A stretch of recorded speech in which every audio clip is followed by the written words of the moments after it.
ओम जयंती मंगला काली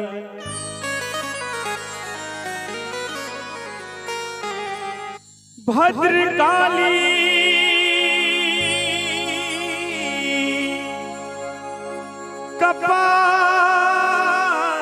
कपालिनी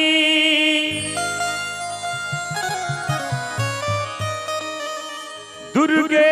क्षमा शिवा धात्री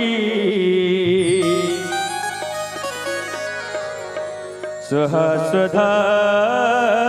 नमस्तुते। भक्त कौना भाव में माइक दरबार में गइल बड़े और अपन दुख कोना भाव में सुनाओ तेरे कहे के बाद कि जौना बने आहो मैया हर सिकियो ना डोले हो कि ताही बन बना कि मैया मोरी लवली बसेरवा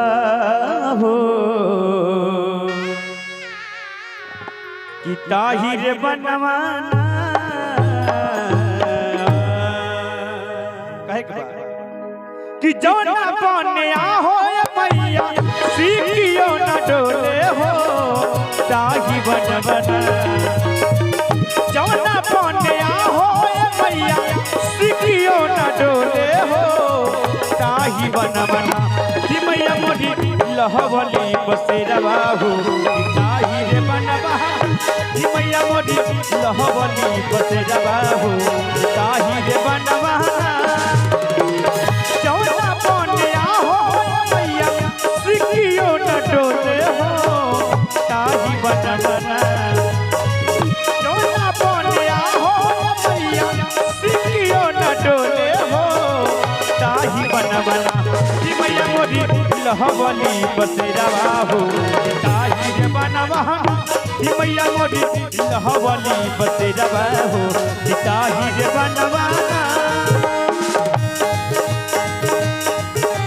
जय जय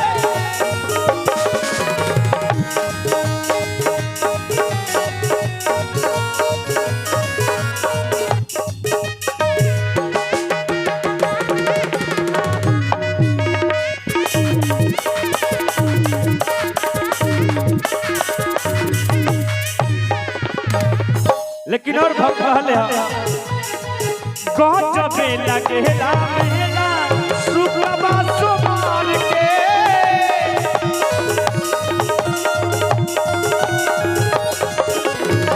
झूठो इंद्रासन सोझा माई दान मार के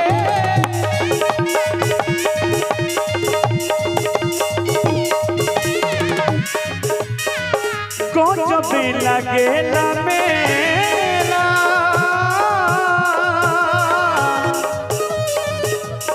हर सुखबा सुमार के झूठो इंद्रासन सोझा माई दान मार के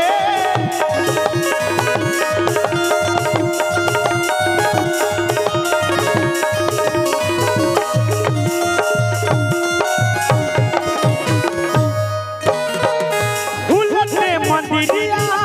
लागे फूलते मंदिरिया लागे मुरतिया लागी बोले हो ताही बनवाना फूलते मंदिरिया लागे मुरतिया लागी बोले हो ताही बनवाना हर फूलते मंदिरिया लागे हर मुरतिया लागी बोले हो कि ताही बनवाना कि मैया मोरी लहवली बसेरवा हो ताही रे बनवाना कि मैया मोरी लहवली बसेरवा हो ताही रे बनवाना।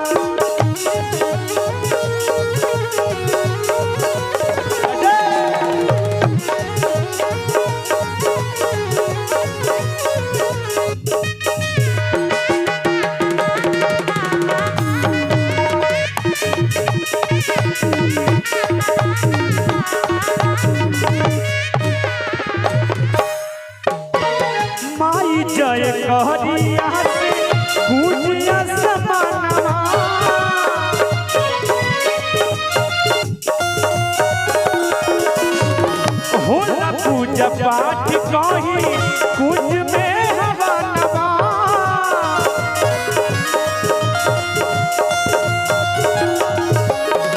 माई जय कहरिया से पूजा समानवा होला पूजा पाठ कहीं कुछ में हवा नवा भजना गोपाल के सबका भजना गोपाल के सबका मन मिश्री घोले हो ताही बन बना भजना गोपाल के सबका मन मिश्री घोले हो ताही बन बना हरि भजना गोपाल के सबका हरि मन मिश्री घोले हो कि ताही बन बना कि मैया मोरी अरे लहबली बसेरा बाहू कि ताही बन बना कि मैया मोरी लहबली बसेरा बाहू ताही बन बना कि मैया मोरी लहबली बसेरा बाहू ताही बन बना कि मैया मोरी लहबली बसेरा बाहू ताही बन बना कि मैया मोरी लहबली